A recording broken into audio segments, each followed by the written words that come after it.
Cold, arrogant, heartless. That's how many Bleach fans described Byakuya Kuchiki when he first appeared. But that's not who he is. Beneath the silence, the pride, and the unbending gaze is a man torn between duty and love, law and loyalty.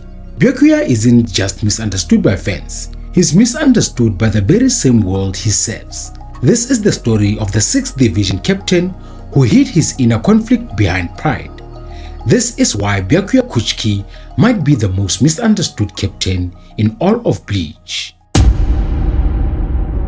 Byakuya Kuchiki is the head of one of the 4 great noble families in the Soul Society. That title doesn't come with freedom. It comes with chains. Chains made of law, tradition, and image. And for Byakuya, every action must reflect the honor of the Kuchiki clan. When Rukia is sentenced to death for giving her power to a human, Byakuya doesn't flinch, he doesn't protest. He stands still like stone, as if he feels nothing. And most fans at the time took that at face value, but what they didn't see was the war inside him. He had made 2 promises, one to his parents, which is to uphold the law no matter the cost, and one to his late wife, Hisana, to find and protect her sister, Rukia. Those 2 vows would eventually collide, and when they did, Byakuya chose neither. Instead, he chose silence and to suffer for it. He wasn't heartless, he was hurting. Following the law meant betraying the only family he had left. Protecting Rukia meant breaking the laws that defined his existence. So he did the only thing a man like him could. He bore the consequences, quietly, alone. His refusal to explain himself to Ichigo, to Rukia, even to Renji, wasn't pride, it was shame. If he told them the truth, he would have to admit that he had failed both promises. The Soul Society arc didn't just change Bleach, it changed how we saw Byakuya. Up to this point, he was the perfect antagonist, silent, composed, powerful. A man who enforced the rules even if it meant executing his own sister. But then came Ichigo, loud, reckless, and everything Byakuya was not. Ichigo didn't care about nobility or rules, he only cared about saving Rukia. And that's when something remarkable happened.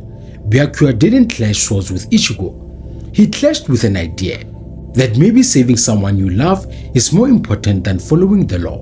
The moment Ichigo shouts, "Because she's your family," that line didn't just cut through air, it cut through Byakuya's entire worldview. In their battle, we see the unveiling of Byakuya's armor, not just his spiritual pressure, but his emotional walls. Ichigo's conviction forces him to confront the truth, that his inaction, his silence, his so-called honor nearly got Rukia killed. And then, something changes.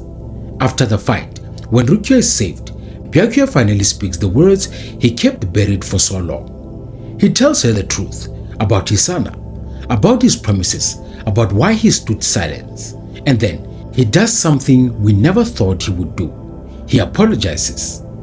It's one of the most emotionally charged moments in the series, not because he breaks down, but because he doesn't. Even in his vulnerability, Byakuya maintains his calm. But for the first time, we see a man behind the mask. And for the first time, Rukia sees her brother, not as a noble, not as a captain, but as a human being. After the Soul Society arc, Byakuya doesn't suddenly become warm or expressive.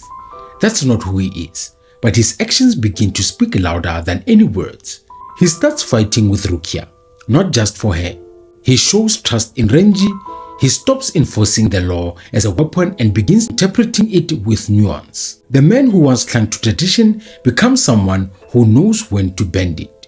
In Wekumundo, he doesn't just show up to save Rukia, he risks everything to do it.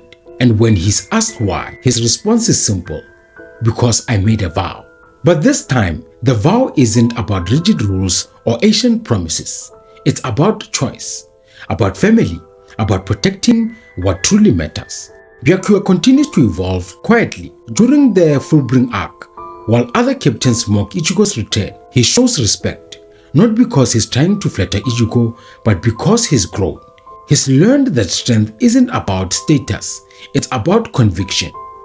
Then, in the 1000-Year Blood War arc, we almost lose him. His near-death scene is one of Bleach's most heartbreaking moments. His body is broken, his pride shattered, and for the first time, he admits defeat, not with anger but humility. He places his final hope in Ichigo, the same boy he once tried to kill. And when he survives, something is different. He is still composed, still noble, but there's a softness now, a sense of balance. He no longer hides behind silence, he no longer treats tradition like scripture. He finally lets Rukia in, and when she becomes a captain, he doesn't just congratulate her, he smiles, genuinely, proudly. Byakuya's true self was never cold or cruel. It was quiet strength, and through years of pain, loss and growth, he finally lets that strength be seen. In conclusion, Byakuya is a man defined by contrast, cold on the outside, burning with conflict on the inside, a noble raised to follow the law and tradition, yet a brother torn apart by love and loss. He's not misunderstood because fans missed something.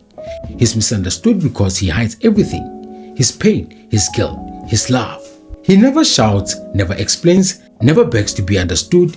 Instead, he carries every burden silently, believing that strength lies in composure, in control. But the truth is, Byakuya's greatest act of strength wasn't defeating Zomari or mastering Senbon Sakura or surviving the 1,000-year blood war. It was allowing himself to change, to open up, to be vulnerable without ever compromising who he was. Bleach is filled with loud, passionate characters, people who wear their hearts on their sleeves. But Byakuya, he teaches us that emotion can be quiet, that growth doesn't have to be dramatic, that healing can be silent. Maybe that's why his journey hits so hard, because so many of us carry our struggles quietly. And in Byakuya, we see someone who did the same and still found a way to grow, to forgive and to love again. So the next time you watch Bleach, look past the scarf, the pride, and the petals. Look at the man who stood still so others could move forward. Because Byakuya Kuchiki wasn't just a captain, he was a symbol of grace under pressure.